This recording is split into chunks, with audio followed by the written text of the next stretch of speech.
Imagine yourself trying to go to the grocery store for your family of four and have only 1 hour's wage to try to buy breakfast, lunch, and dinner for one day, 3 meals.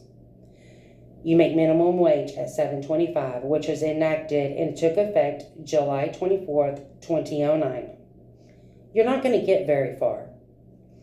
In a study done by Jabius, Claire Monterlogs, Michael Siggins on October 30th, 2020, the pass-through of minimum wages in the U.S. retail prices evidence from supermarket scanner data, the Review of Economics and Statistics 104S 890-908 took high-frequency scanners in 2001 and 2012 to see the effects of hikes in minimum wage.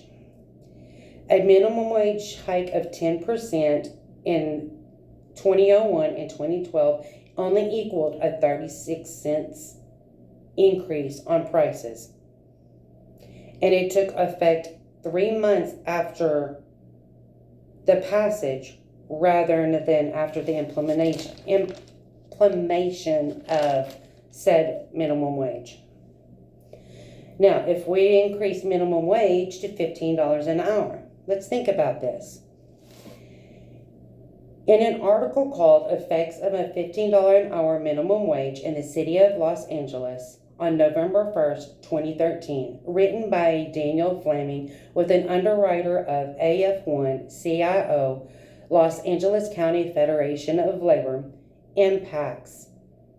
discuss impacts on businesses with a $15 an hour minimum wage. In a way, they kind of saved money and didn't need to raise prices as a result of that. Why?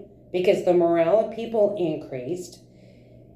They spent less money on training people because there was a less turnover rate on employees. There was more money coming in because more people were able to actually afford to spend their money on more than just utilities and rent. It costs 30% of one's salary to train them. You get paid $30,000 a year. Your company has spent $10,000 on your training alone. So that right there is quite a bit of money, so that can be saved because there's less turnover because more people are actually staying long term. Now, in an article called What Will a Minimum Wage Increase Cost You at McDonald's by Travis Human on June 8, 2014 at 10 a.m., found on Motley Fool website. Let's think about this. According to his research, food costs account for 33.7% on everything you buy at McDonald's versus 25.6% for labor being spent at McDonald's. That's quite a bit of a difference, 8%. 8.1% more being spent on food costs than labor.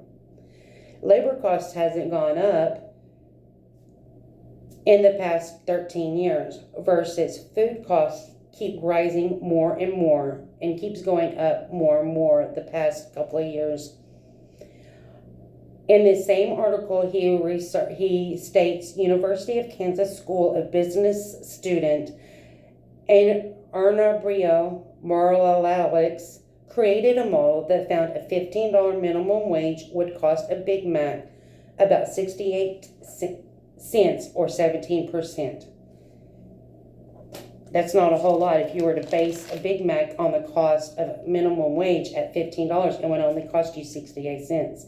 Now, granted, that's not counting food costs at 33.6. A political economic research institute at the University of Massachusetts had an article called A $15 U.S. Minimum Wage, How the Fast Food Industry Could Adjust Without Shielding Jobs by Robert Poland and Jeanette Wicks on January 2015, Working Paper Series 737. In this article, they discuss if we were to raise the minimum wage up, what are some ways that goes in step with inflation and average labor production, which in this article, if they go on the 1968 labor law statistics, then minimum wage today would be $25.50. It's quite a bit. Huge difference compared to the $7.25 we see today.